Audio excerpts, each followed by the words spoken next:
Welcome to Nasdaq TradeTalks. I'm Jill Malandrino, global markets reporter at Nasdaq. Joining me for this segment, we have Ryan McCormack, factor and core equity strategist at Invesco, to discuss weekly performance of the Nasdaq-100. We'll also take a look at the July CPI data, which is going in the right direction. Ryan, it's great to see you as always. Welcome back to Trade Talks. Give us an overview of what stood out to you for last week's performance in the Nasdaq-100. Yeah, thanks, Jill. Tough sledding for stocks last week. We saw some mixed data on prices. Ultimately, QQQ and QQQM were down by 1.5%, which underperformed the S&P 500, down 1.31%, outperformed the S&P 500 Value Index, which was down 1.79%. I think a lot of it, we had investors watching these price gauges, and many investors were waiting on today's release of the Fed minutes from the July meeting, which happened at just over an hour ago. At 2 o'clock. And, I think in looking at that release, the most notable phrase is that most participants continue to see significant upside risks to inflation, which could require further tightening of monetary policy. So, I think when you look at sort of the votes, the decision to raise rates by 25 basis points was supported by all 11 voting members of the FOMC. But if you look at the broader panel of 18 officials, there were two that would have considered leaving rates unchanged.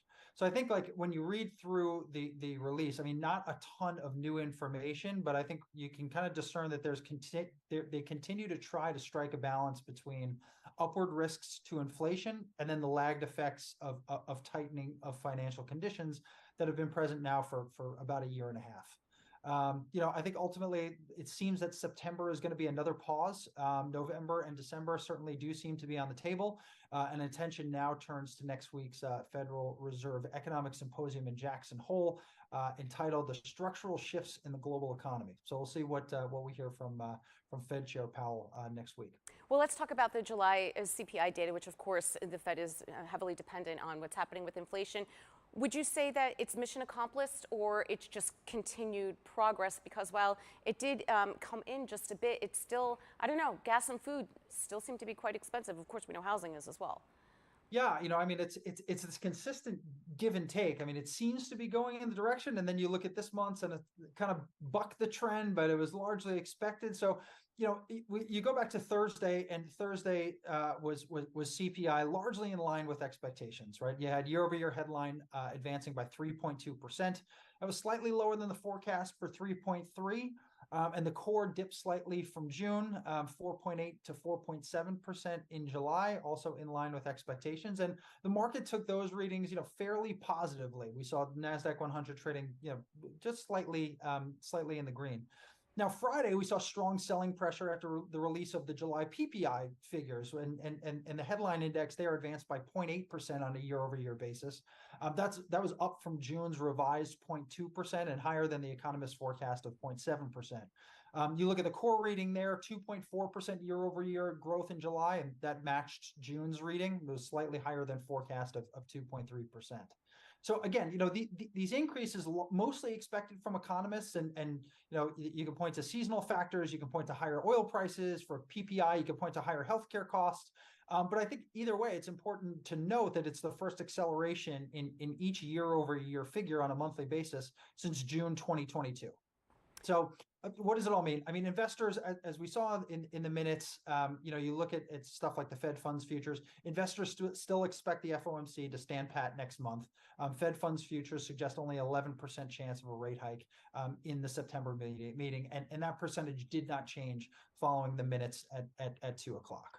Right, and let's take a look at the sectors that are leading the way here, because the widening of breadth is really what market participants are thinking about as we go into what could potentially be a range-bound quarter in the fourth quarter. I mean, I guess the question is, how much room does the tech trade have to run, and what other sectors are going to contribute to that? Yeah, and I think that's exactly right. I mean, we've definitely seen a broadening over the course of the summer, and really, when you look at the underperformance this week, you can point to the tech sector being the largest relative detractor, and specifically semiconductors, and those names remain under pressure. I mean, just the past 5 trading days alone, you have Broadcom, Applied Materials, Qualcomm, Lam Research, Marvell Tech, ASML, NXPI, Global Foundries, onsemi, Microchip Technologies, all down over 4% over the past 5 days. And NVIDIA probably would have joined that list if it weren't for Monday's action in the stock. We saw it advance by over 7% following a Morgan Stanley report that the company is poised for a meaningful quarterly beat and raise next Wednesday when they announce Q2 earnings. That beat being driven by data center. So on the back of that, you saw a number of firms raise price targets on the stock in the days following. And clearly there's going to be a lot of eyes following that report. I believe it's after the close next Wednesday. And we'll see if that starts to trickle down to some of the other semiconductors names. But certainly as of late, we've seen pressure in semis, pressure in tech, and as you said, sort of a broadening out of sector and individual security returns. Yeah, it was an interesting call by Morgan Stanley, actually quite bold in front of earnings. You typically don't see that in the analyst community. I think they took their price target up over $500. It was 500, and they kind of pointed to in May, right, that monstrous quarterly guidance update, right? They advanced it by $4 billion, which Morgan Stanley called out the largest ever in the semiconductor industry. And then beyond that, right, all right, we already see the largest